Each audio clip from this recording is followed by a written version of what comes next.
Kevin, you talked about it, man. A little hiatus, right? Hey. I mean, a year and a half away, a couple of canceled fights. I mean, how does it feel right now to finally be back on a fight week? Man, I'm happy. I'm happy to finally be here, man. It's been a little bit of a whirlwind to get here.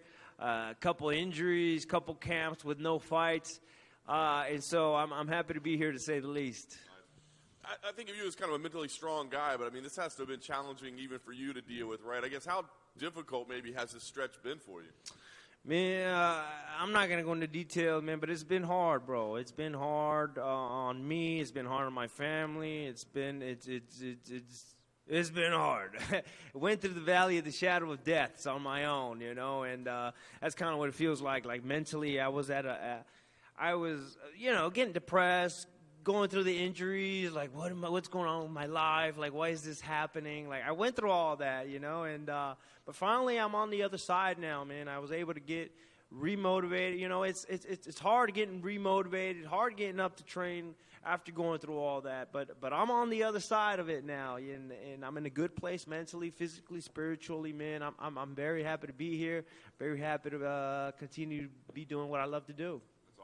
So I guess then being on this big event, right? I mean, you know, pay-per-view, big card, Miami. I mean, does that kind of add extra to it? Like this is not just a fight night card or something. This is on a big blockbuster event.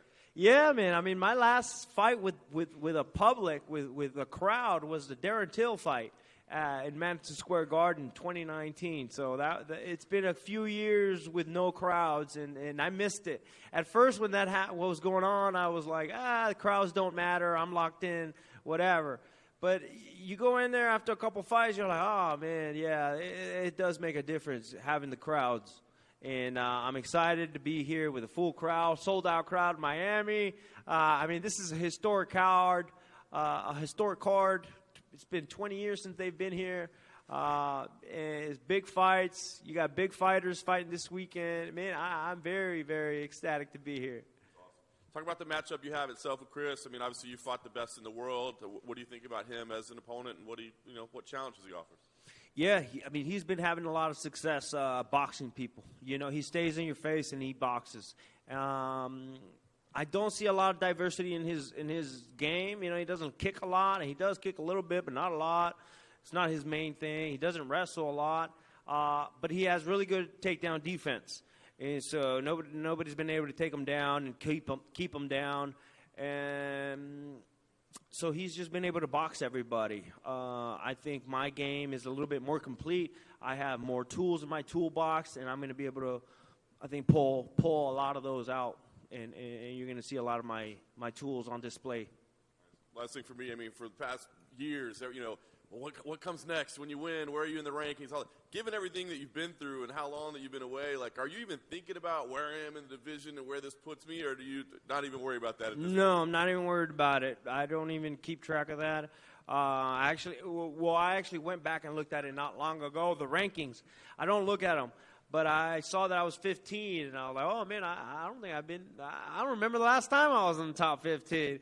But I don't keep track, you know. I'll just fight anybody. I'll fight the best fighters in the world, whether I'm ranked 15 or 3rd or 4th or 5th. Kelvin, over here.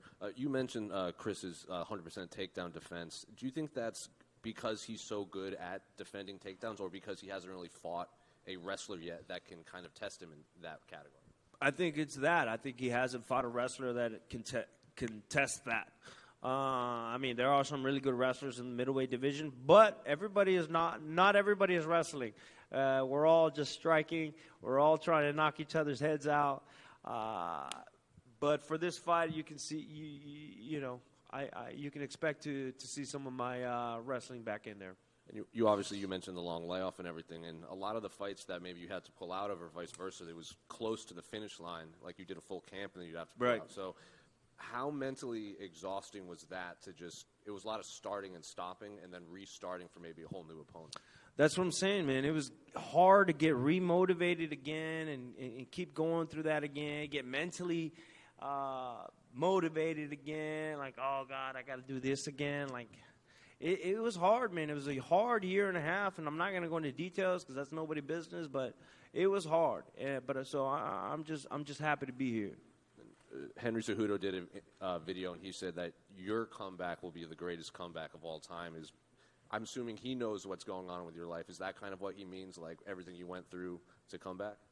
Absolutely, man. This fight for me is just I'm here to reaffirm to myself I'm still one of the baddest dudes in the world, and in turn, it's gonna let everybody else know, right? But here I'm here this weekend more as a reaffirmation. Is that the word? To myself that I'm still here amongst the best. A couple things unrelated to your fight. This past weekend, it was announced Endeavor bought the majority stake in the WWE, so now WWE and UFC is kind of a package deal right there. So what do you make of that partnership and Endeavor's new, what they did? Listen here, brother. No, I'm kidding. No, I think it's cool. Hopefully, it's a good thing for the fighters. It's a good thing for the employees of the UFC. Hopefully, it's a good thing for the fighters. Hopefully, we see some mergers going on. Who knows? Maybe we see somebody like Conor merging over. Something like that. You wouldn't want to put the mask on? Put a luchador mask on? Why not? Get Kane and me in a tag team. And the final one for me, can I get your thoughts on the main event? Obviously, you spent 25 minutes fighting Israel, but he has a big rematch ahead. Right. Yeah, I thought Adesanya was going to win that last, the fight that he had, and he almost did. Now that I think about it, though, it's hard to go against the data. It's hard to go against the history. I mean, the guy's got 4 victories over him, right? So it's hard to go against that. Three. So it's hard to go against all that data. So I'm thinking Alex wins again. Unless Adesanya chooses to switch his game plan and wrestle, I think this could be a different fight. And hopefully he uses that MMA experience to his advantage. He has more MMA experience than Alex. So hopefully he uses that to his advantage.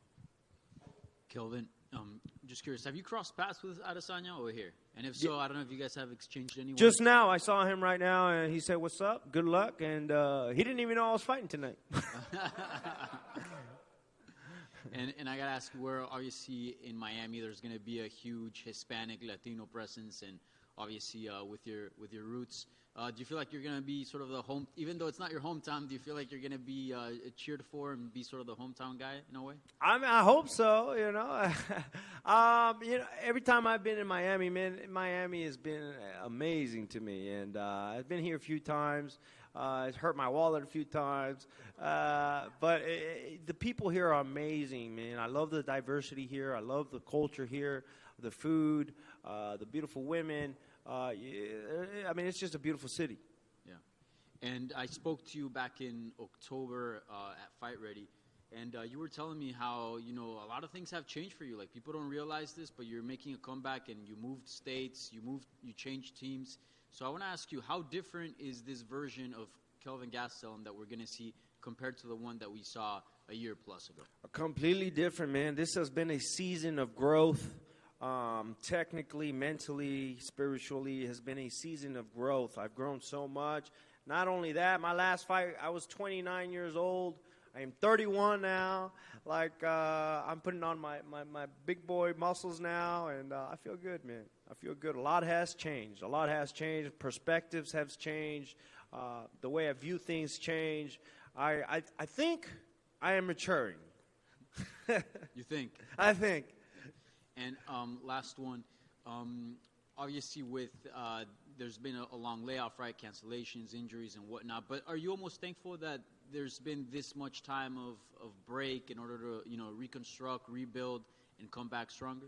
It has been a little bit of a blessing in disguise. In no way, shape, or form is 2 canceled bouts a good thing. But it has been a little bit of a blessing in disguise, getting healed up, getting physically, mentally healed.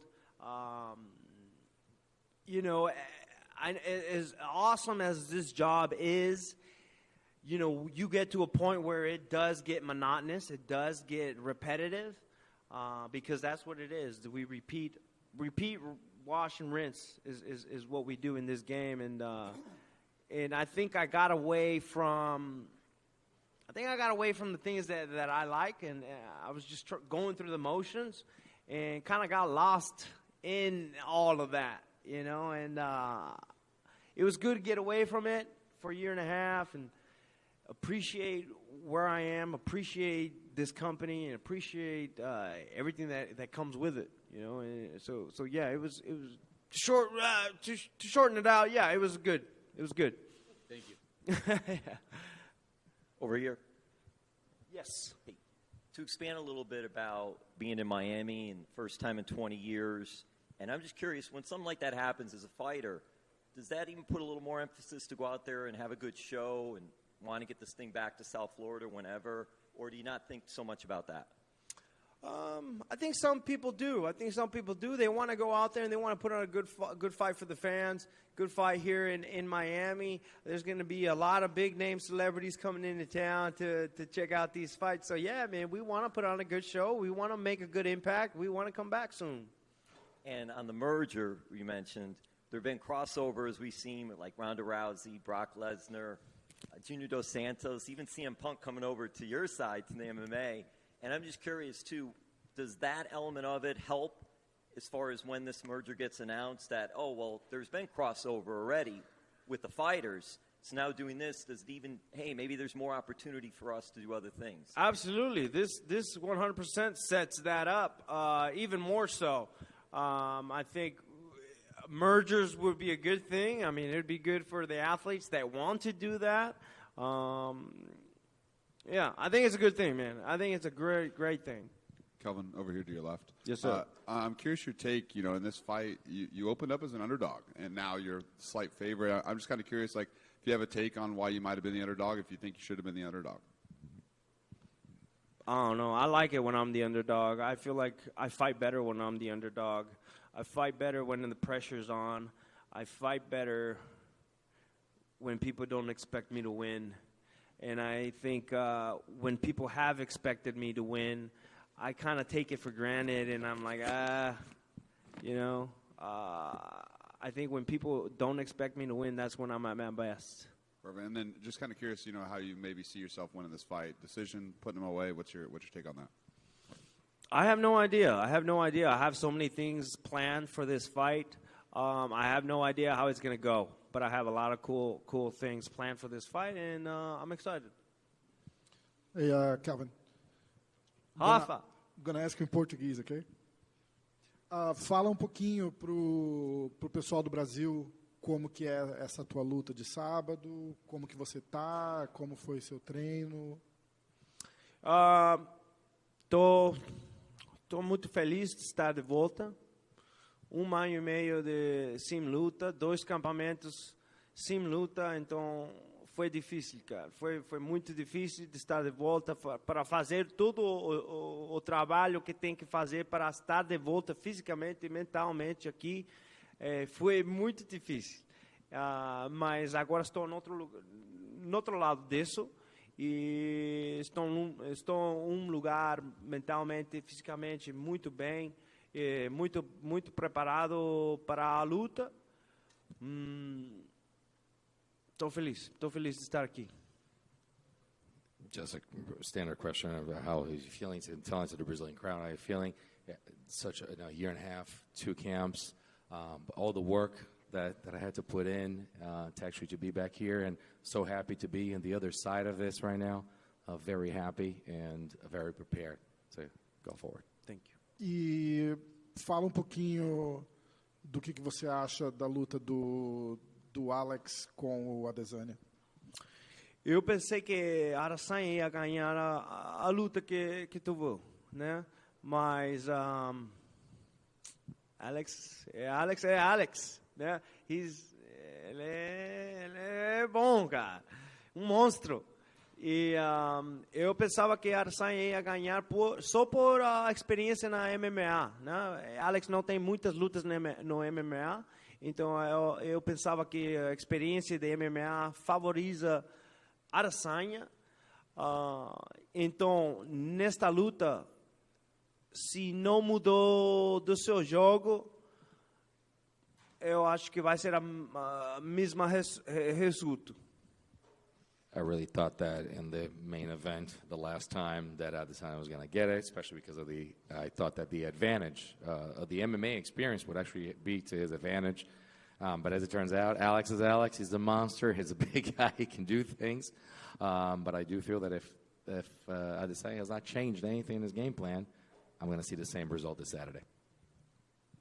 Thank you, Kelvin. Thank you.